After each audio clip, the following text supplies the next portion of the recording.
Well, good afternoon, good morning, and thank you again for taking the time to join us for the next installment of the Hickey webinar series, Disruption of the Global Workforce and Economic Recovery Incentives, with an EMEA focus. My name is David Hickey. I'll be emceeing the conversation today. I'm very excited to be joined by two of my esteemed colleagues that are making up this virtual panel, Guy Duetzel and Kees van der Linden out of London and Amsterdam, respectively, today. Just a few items of housekeeping before we get into the brief presentation and interactive discussion. For your convenience, you've been muted upon entry. We got any dogs barking, doorbells ringing, any of those background noises, we've all been muted upon entry. But we want this to be an interactive conversation, so please utilize the Zoom Q&A function at any point during the webinar, which you'll find at the top or at the bottom of the Zoom portal, depending on the way that you logged in. But following the brief presentation, we will open up the floor for Q&A once the virtual panel is complete, but certainly if we get questions along the way. Also, as you may notice, the webinar session is being recorded. We will have this available online following the presentation. You can find it on our website or on our YouTube channel for the Hickey Global Firm. Well, without further ado, I am going to turn it over to my esteemed colleague, Guy. Guy, take it away. Thank you again. Thanks, David, and welcome to everybody. This is unprecedented times that we're in, and I trust you and your families are all well. Things are changing every day, and I think for quite some time we'll see changes going on. But today I really wanted to put into context the impact that coronavirus is having on our businesses and economies, not just looking at the human aspect. But firstly, it's probably worthwhile just really quickly looking to see now what is coronavirus and the impact of it. It is significantly different from the normal annual flu that we're all aware of, with much higher infection rates and mortality rates, which is obviously a huge problem and concern to everybody around the world. That impact is varied by country. And what we can see is that it's not just the size of the impact, but also how long it will go on for, that will change from right around the world.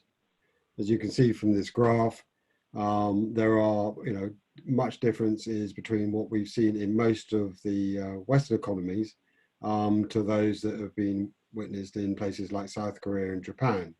But these things will continue to develop and going on, and we're all hoping forward that we'll get to some downward trajectory as soon as possible without any repeated outbreaks.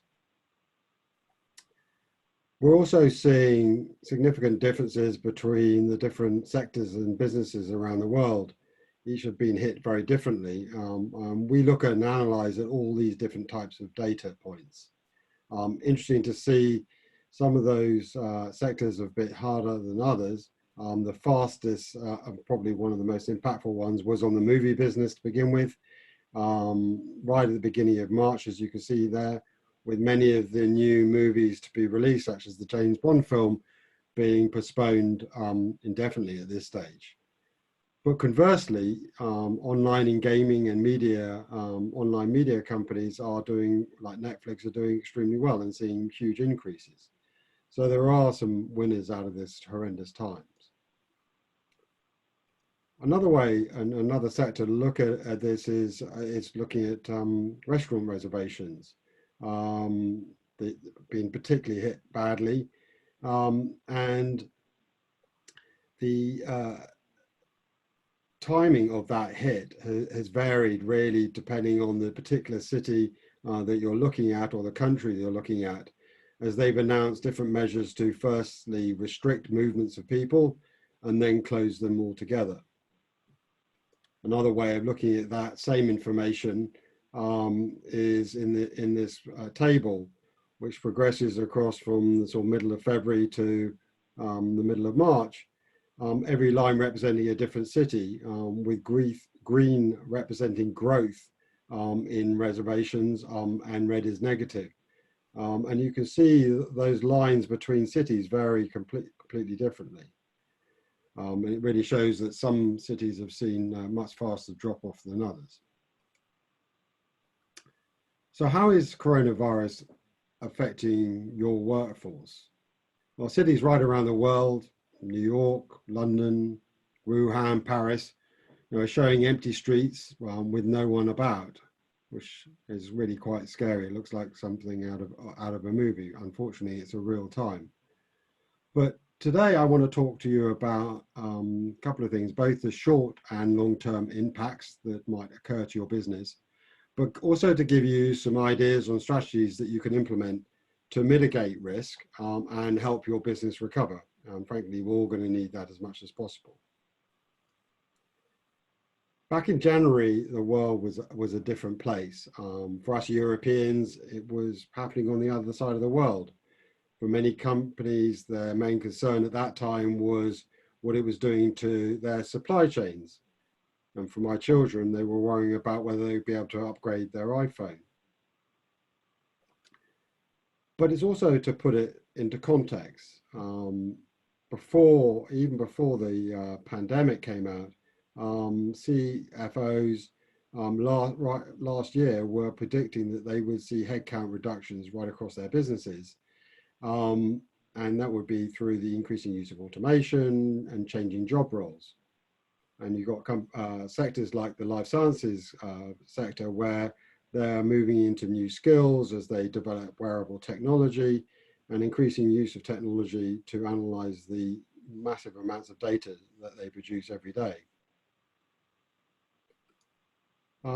But these changes, were already being seen before the pandemic. As I said, in January, both ZipRecruiter and Indeed both showed a drop in recruitment in the US.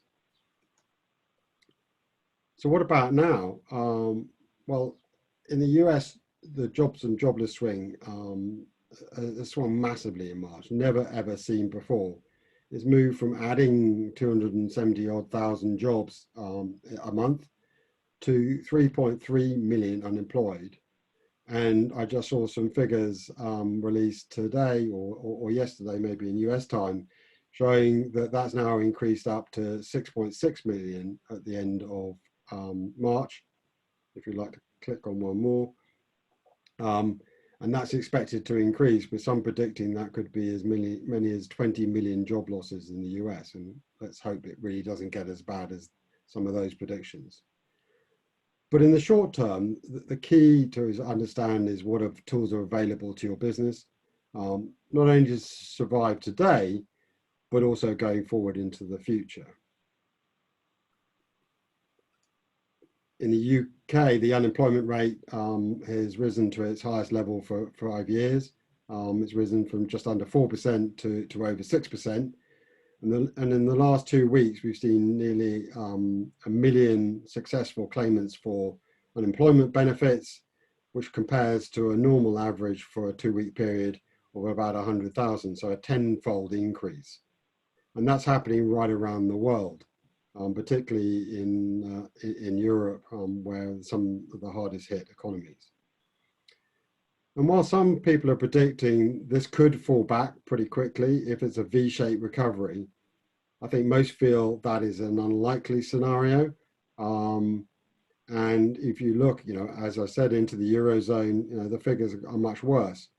Capital Economics estimated that the unemployment rate will be double that of the UK, which will, increase right up to sort of 12% and beyond in the next 3 months, with record high employment experience since the Eurozone crisis. So those of us still lucky enough to be working, we're getting used to working from home, many for the first time. And whilst it's nice to have more time with your family, although you could argue that you may have too much of a good thing. For many, it's not really working when you're cooped up in a small apartment with no outside areas. You've got screaming kids around, barking dogs, as David mentioned, And a lot of people have been laid off either on a temporary basis or even on a permanent basis. And that is a huge impact to people, not only economically, but from a human perspective as well. But for those that are working, life has to go on. How do we work together as teams? And this is a new scenario for many people. Each company is using different strategies to keep teams involved, and increasing use of the video conferencing, such as Zoom, Teams, House Party, and others. And this technology has been around for decades, but the adoption rate in the last week or so has just been enormous. And we've all seen scenes like this with your children running in and jumping on you. And that's becoming accepted and normal, whereas before that would have been frowned upon. But switching gears for a moment, we're witnessing governments right around the world offering some of the biggest aid packages that we've ever seen. Most of that for the moment is aimed at short-term relief, encouraging companies to retain their employees, which will help the economy keep moving not only now, but also as we come out of this horrible crisis. In terms of dealing with the virus itself, governments right around the world are desperately trying to flatten the curve. We've all seen these in our own respective countries. And the idea is to push the curve down, prolong it over a longer period of time, so the respective healthcare systems in each country can cope with a vast number of patients that they are expecting to come through and already are. But when it comes to economic recovery, the opposite might be the case. And we're beginning to see some different approaches from different countries. Some governments would actually prefer to keep the economic impact as minimal as possible, flattening that curve out, whereas others would prefer to have a quick shock to the system, keep the impact as brief as possible by shortening the expected recession.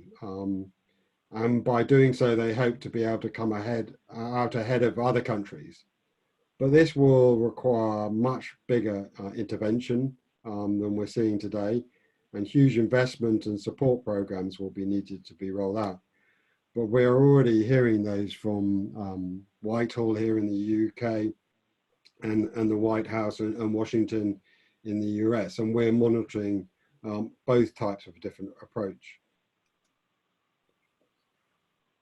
So as I said, at the moment it's about short-term government aid with a range of economic recovery aid measures being put into place, and these being unveiled on a daily basis and tweaked as some things are working and other things aren't working so well.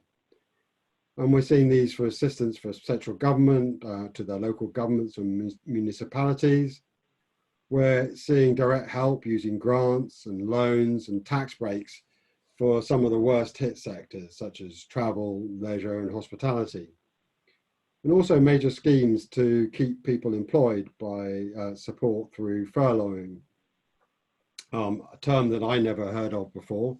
Apparently it's been around for many, many years, and it's been used primarily by the military and also in the missionaries for their personnel who are offered temporary leave of absence. So this is a new term that certainly to me, but something that we're getting used to. So what's actually happening? Well, last week, the US agreed over $2 trillion in aid packages. And according to the Financial Times, the global bailout, including central bank liquidity, will be more than $4.5 trillion, and many predicting much higher figures than that. In the UK, the government has promised loans and grants to businesses worth over 330 billion. As well as basic pay support for company employees who are left workless. And in fact, as I said, we're keeping in touch on this, and we're hearing through our sources much more is likely to come as the pressure increases to bail out more companies, such as the airlines. So whilst you're all busy keeping your employees safe and your company solvent, we'll be tracking all those different packages, and we're going to make it really easy for you to keep up to date. We have a live new website that we've developed, as you can see on the screen below. And that will be a database of information from right around the world, started off in the major economies, but developing it out from there, where in real time we'll be tracking what are the economic recovery incentives available to you and your companies. And that's free access to everybody. So look at closer to home, in Europe. European Commission has established a temporary framework for COVID-19 relief aid right across its different member states. And it's important to remember that these are also leveraged alongside existing business support schemes that are currently in place. The framework provides 5 types of aid for each member state, and these include grants up to a maximum of €800,000 and subsidised loans for businesses to maintain their liquidity. There's also state guarantees for banks to encourage the banks to keep on lending, although we're seeing in certain countries that the banks need more encouragement to do so. The temporary framework will be in place up until December this year, but they've left it open so that they can extend it if need be. And as I said before, it's important to remember that this is a temporary framework and it is in addition to the other avenues for state aid that are already available to the different member states.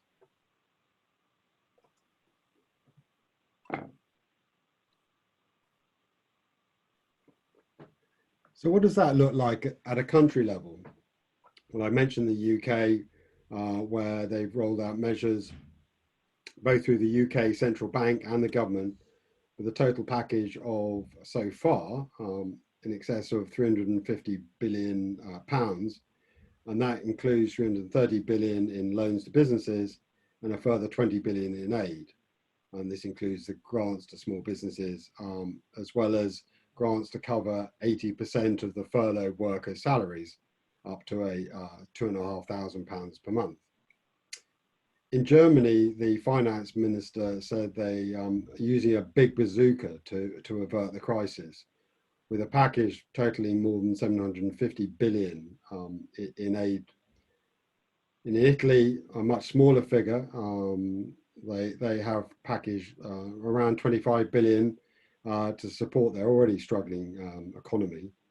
At the moment, this includes initiatives to provide financing and tax relief, such as 3.5 billion to help the really hard-pressed health service, and 10 billion to support families and workers. And much more is expected to be announced imminently, particularly if the EU can release some funds from its own budgets and help support.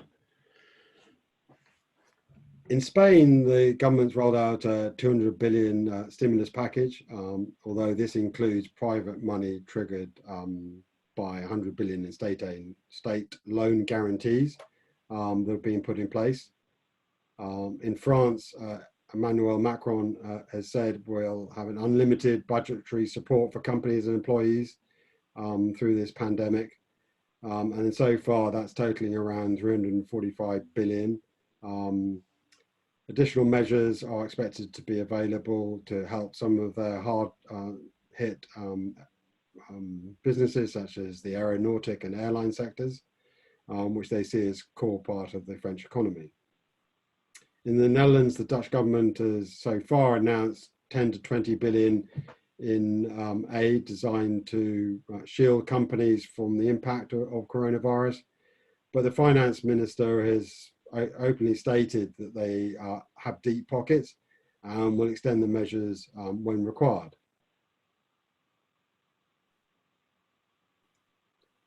Elsewhere around the world, as I mentioned, the Trump administration and Congress agreed a $2 trillion plus stimulus package last week.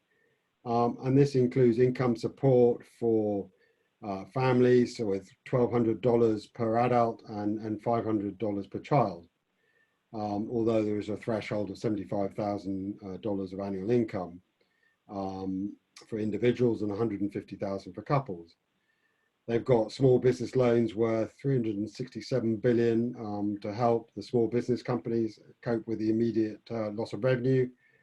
And but the requirement there is they retain the vast majority of their employees over the next 6 months. And if they do that, they won't have to pay that money back. They've also released just under 60 billion for the airline sector through loans and grants, and 70 billion for national security that is critical to, for the companies that are critical to maintaining national security. In Singapore, they've got 2 job programs. One of these is a new program to help employee retention with a monthly cap of 3,000 Sing dollars, where they'll offset a percentage of the wages for every worker employed over the next 3 months, and a wage credit scheme, which is an enhancement to an existing program. And these are some examples. Australia has enacted just under 20 billion Aussie dollars as a stimulus package, of which 4 billion of that is of asset write-off ability to help spur further investment, and 8 billion Aussie dollars for small and mid-sized employers, I should say, to support jobs and training.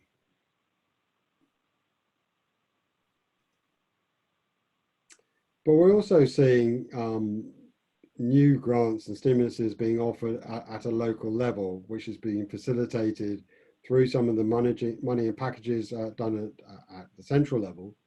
And we think this we'll see much more of these rolled out over the weeks and months to come. A good example is the Humber Local Enterprise Partnership, which is a northeast municipality in the UK, and they've rolled out a number of programs alongside the national government support.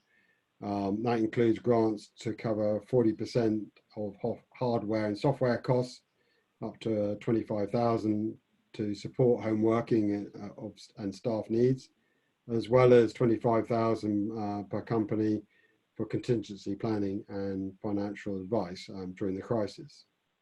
So a real range of measures from a local to a central to a regional basis. But as I mentioned earlier, it's important not to forget that there's already plenty of government aid available to companies. Some of that is statutorily available through the EU and central government funding. A good example of this is Horizon 2020, which is an EU funding program for research and innovation, which encourages multinational collaboration projects, as well as for individual researchers, and supports SMEs with a special funding instrument. But there are also discretionary programs that we regularly tap into for capital investment and job retention. And the important thing is to always ask to see whether there is any aid packages to help for these different matters.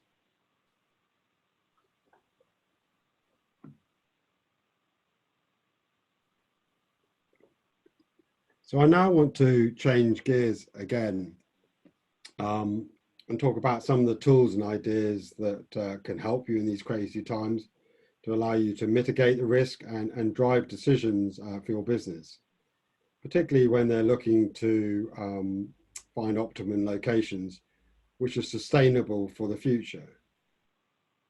Last month, we were evaluating these same decisions for companies, but these were set in the context of finding top talent, wage inflation, trade tariffs, and many other things. And whilst all those factors are still there and equally valid today, we now need to think a lot wider.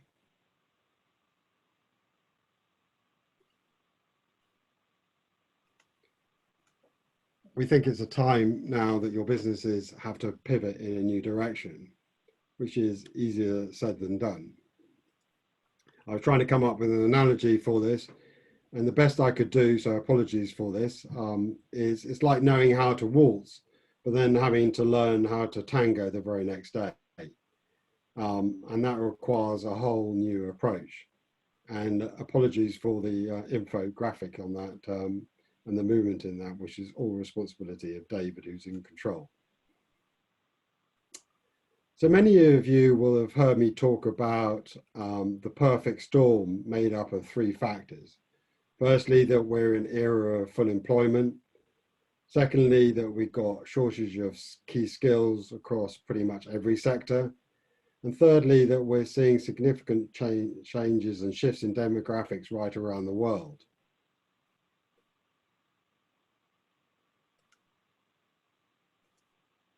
Well, welcome to the new normal. There are new layers to the storm.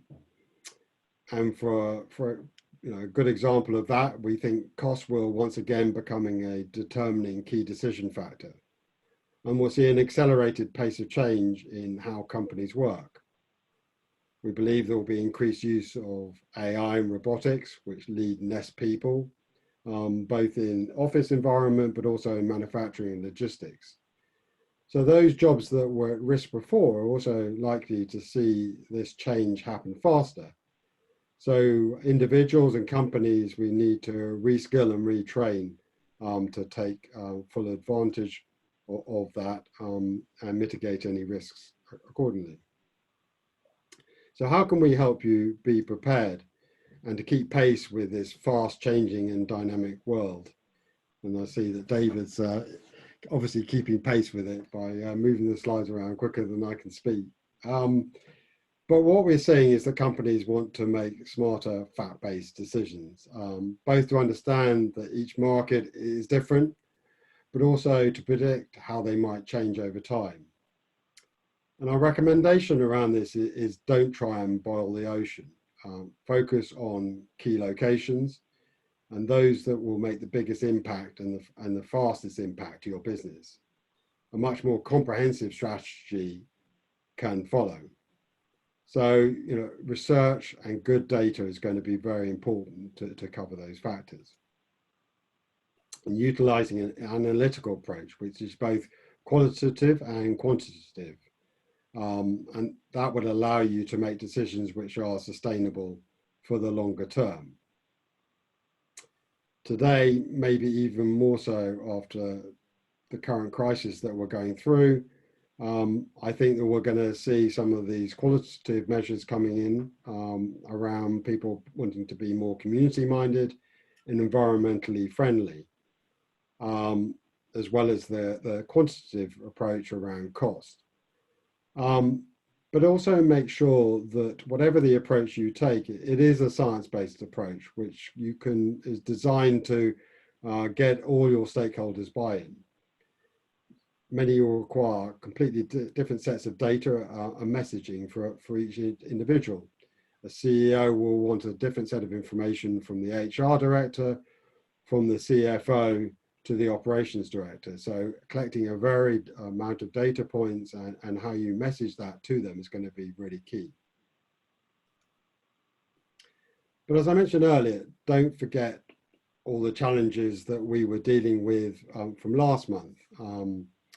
We're seeing aging populations right around the world, as well as falling populations in many of the mature markets. So demographics will still be important to ensure long-term sustainability of a location. And I'll touch on some of that later on. But for now, there's going to be even more focus on cost. So what will we see post-coronavirus, if we can imagine what that will look like? We think there's going to be even more support for flexible working as people have got used to home working and many realize how easy it is. But for others, it won't work for them. Companies are having to provide better technology to support that, whether through laptops or home screen monitors, but also to improve cloud storage protocols for their businesses and understanding where you keep your information. We were at work one day and then suddenly we're all at home. How do you access that? But also a question, what about health and safety in the home? I think that's going to be an interesting challenge for many. Also looking at the self-employment and the gig economy, which has been going through massive increases over the last decade. And many for the who are self-employed today are for the first time realizing just how precarious this style of working can be.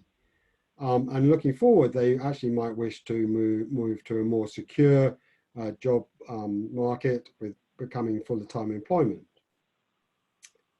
But my personal view is that with the huge economic challenges that we've all got ahead, many companies will actually prefer to keep those individuals as self-employed.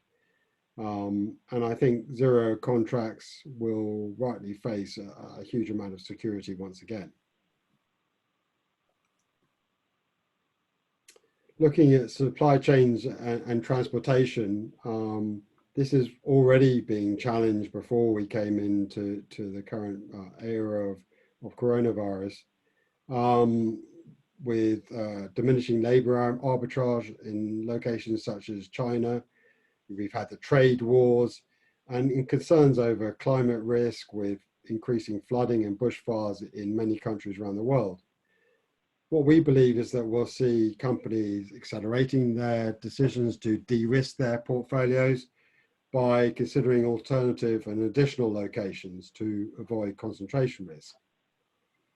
But the question will be, will they choose new locations elsewhere in Asia, where you can get cheaper labor, Vietnam, India, etc., or closer to home in the Western markets, where people will be going with the brand of made in Germany, made in the Netherlands, made in the UK.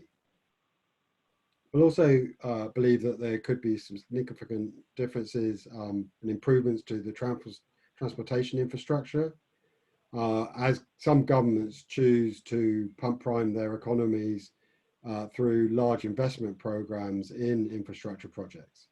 So it'll be important to be aware of what those projects are and plan that into your decision making, because new markets may be opened up, offering more value for money.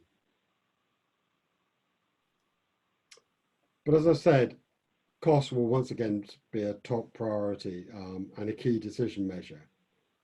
But all the other measures are also needed to be put into the business case. So it's really vital when you're thinking about things to be fully aware of any government support programs that could be unlocked to support any investments that you are wanting to make. I think access to capital is going to be a key challenge for many companies going into the next weeks and months.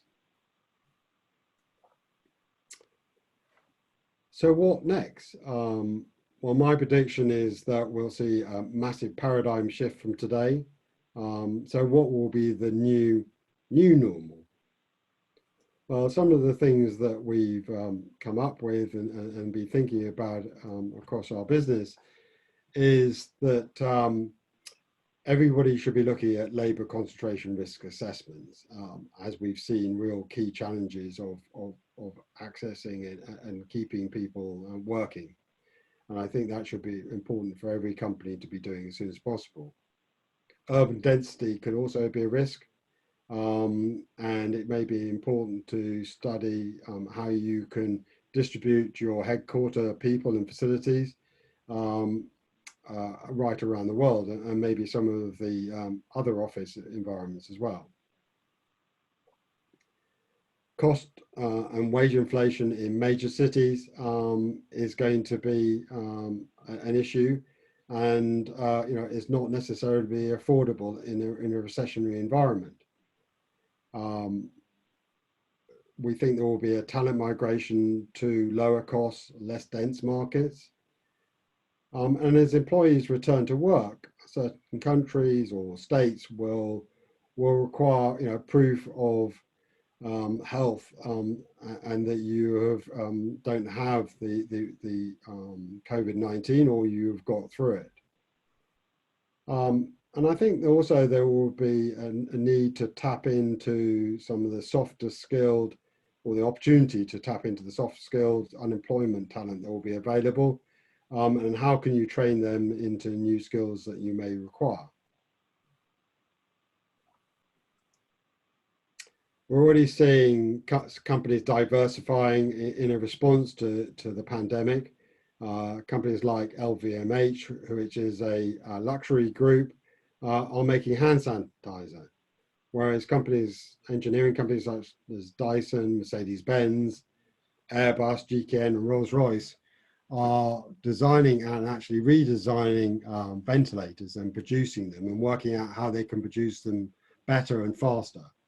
And even using technology that's been around for a while, but 3D printing. So as we get used to all these differences and changes, we think a lot of those will be embedded going forward.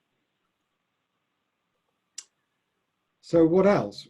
Well, I'm an optist. I strongly believe we'll see some amazing new products and services coming out after this is all over, particularly taking advantage of capital and cheap labor. During the post-2008 recession, we saw companies such as Uber, Airbnb, Slack, and Lyft all come out and really lift off in a very fast manner over the last decade or two. And one of the reasons I'm confident about that is that I think the one advantage that this has given a lot of people, particularly those who are creative, they've been given the gift of time, which is a pretty precious commodity, and that's time to think, time to design, because they haven't had to commute, or it may not be so busy in particularly daily lives. And I think that that will provide time for creativity. So I'm excited to see what comes out of this horrible time that we're in today. Maybe we'll get a new range of artists coming out, such as Banksy. Maybe we're getting a working Hyperloop, or some of these products which are already available. What will be the new smart jacket with a built-in heater? There are mouth guards to protect our sportsmen, which detects concussion. Surface sterilizers that you use UV to kill nearly 100% of bacteria, or packaging made out of mushrooms. So it'll be interesting to see what comes out, and I'm excited to see that. Finally, I want to close from using an old Chinese proverb. When the winds of change blow, some people build windmills. Sorry, some people build balls and others build windmills. So thank you.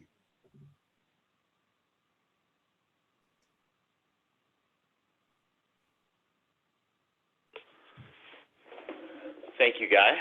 Fascinating conversation overall and wider discussion. So want to open it up now for an interactive question and answer session. As you have the Q&A function at the top or the bottom of your screen within the Zoom portal here, depending on how you logged in. We have a couple that came in already. And we will get right into it. First one is perfect for you, Kees. The 10 to 20 billion mentioned for the Netherlands. Can you talk further about that? So you're asking for the emergency relief package thus far. Kees?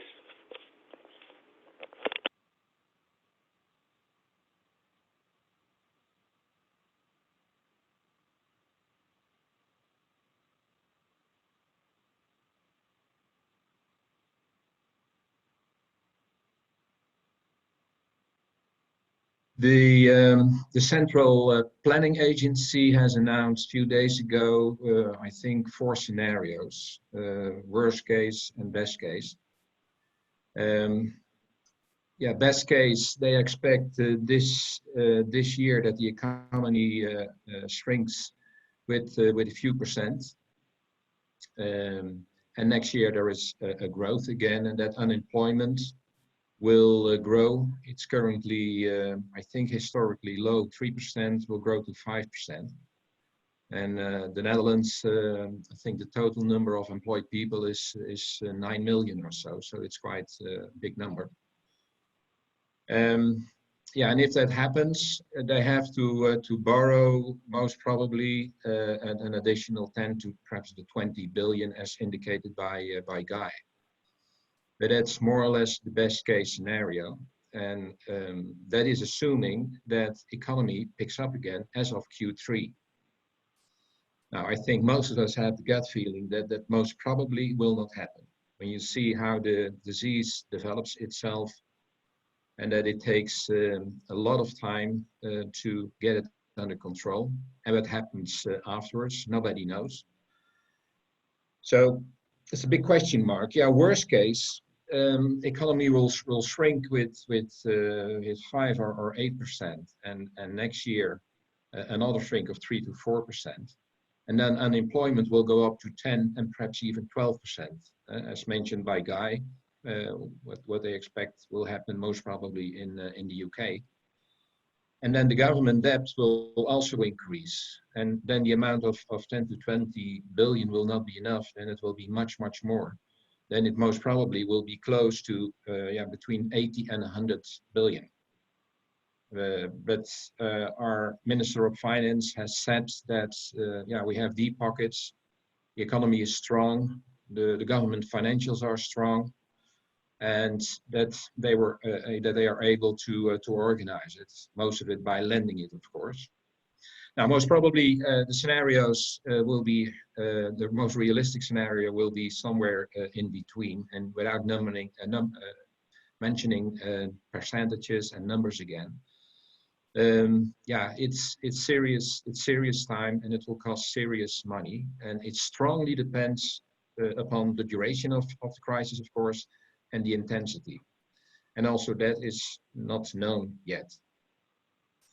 When you compare let's say the situation of the Netherlands with some other countries, then you can compare it and extrapolate it, you might say, with the economy of the UK and the US.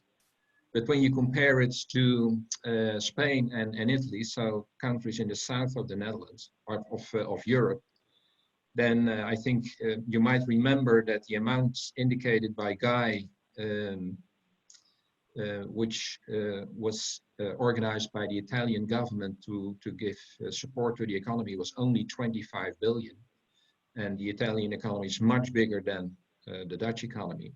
So in fact, they need much, much more money. But apparently the money is not there. And there is now a discussion going on that countries like Italy and Spain, that they want to make use of an emergency fund. I think the amount in that fund is 400 billion euro. That fund can only be used in times that countries have difficult access to the financial markets, and that's not the case yet. So there is a very sensitive and even emotional discussion going on between these countries and some northern countries like the Netherlands and Germany. Now what that will bring, difficult to say, but more and more the general opinion and then opinion of economists mainly say, in these special times, these difficult times, perhaps we should not follow too strictly the rules of such a fund. And we should take into account humanity. We should take into account, let's give confidence a boost. And let's not put the European Union at stake or the euro at stake. So let's just do it. But by now, as far as I know, both the Netherlands and Germany didn't approve it. What the Prime Minister of the Netherlands proposed is that to establish a separate or a special fund, and they're even willing to fund 1 billion euro from the Netherlands, and hopefully other countries will do the same. And that fund can then be used by countries like Italy for funding medical costs. Now, it's perhaps an example of what's going on, what the impact is of this crisis, not only on the economy and on individuals or of companies, but even on geopolitical relationship.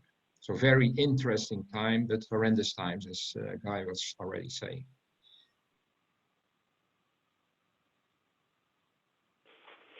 Okay, thank you. Next question on coming back to incentives overall. Can't have a conversation without Brexit. We'll turn to Guy. What impact will Brexit have on UK incentives and wider Eurozone? Well, for the moment, the UK is complying with the framework by the European Commission. Obviously, we're in April now. So if we fully exit and negotiate the exit by the end of the year, which is expected, then things may be very different. Personally, I think even before the coronavirus, the UK government were getting ready to offer significant incentives to businesses to locate or grow within the UK. So I expect that will continue to happen. But the question mark will be is with all the governments and the EU focusing on this pandemic, quite rightly, does anybody have time to be thinking about Brexit? So I certainly haven't read much about it or heard much about it in the last couple of weeks, thankfully. So yeah, I think overall the UK is, at the end of the day, it's one of the top major economies of the world, and I think it's the 5th or 6th largest GDP. It's the largest. London in the southeast is the largest or metropolitan area in Europe, and it has some of the top universities. So I think that will be significant to that, and I think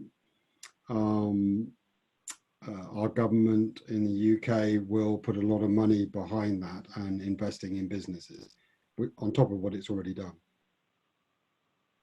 Not sure if that fully answers the question, but if you have a coin, you might want to flip it as well. Yeah, exactly. Next is portfolio related. So I pose this to both of you. How can we look at, let me see if I read this right.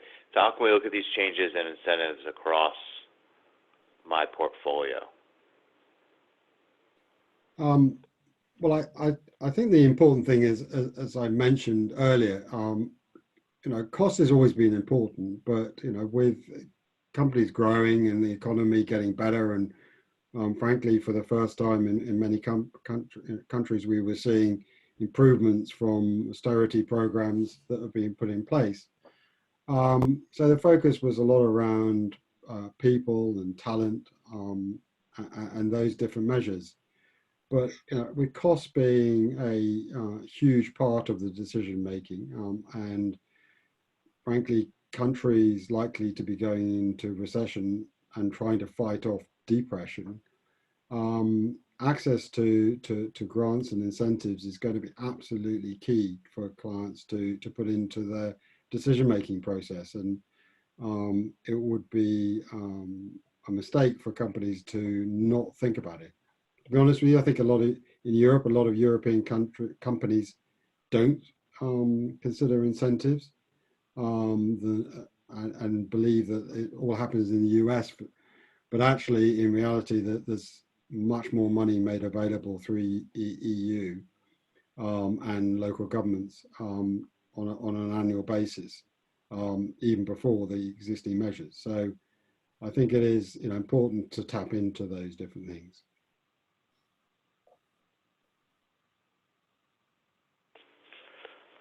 Okay, thank you.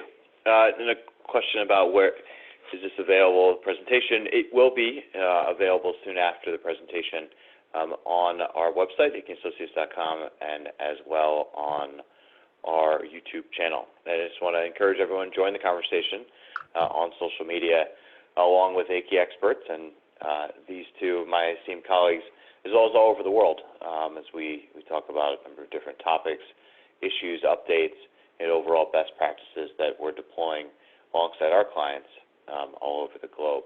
Also wanted to highlight again the website. See a question that came in about where to find information on all of this. And so again, I want to encourage everyone that can go to our new website, microsite, as we call it, which is incentives.hickey&associates.com. But I want to thank everybody for taking the time to join us today for today's conversation and webinar. We'll be continuing a series of these interactive virtual panels over the coming weeks and months. So be sure to join us again. So I want to thank Guy, Case, and thank you all for joining us today. Stay safe, stay healthy, and we look forward to seeing you next time. Take care.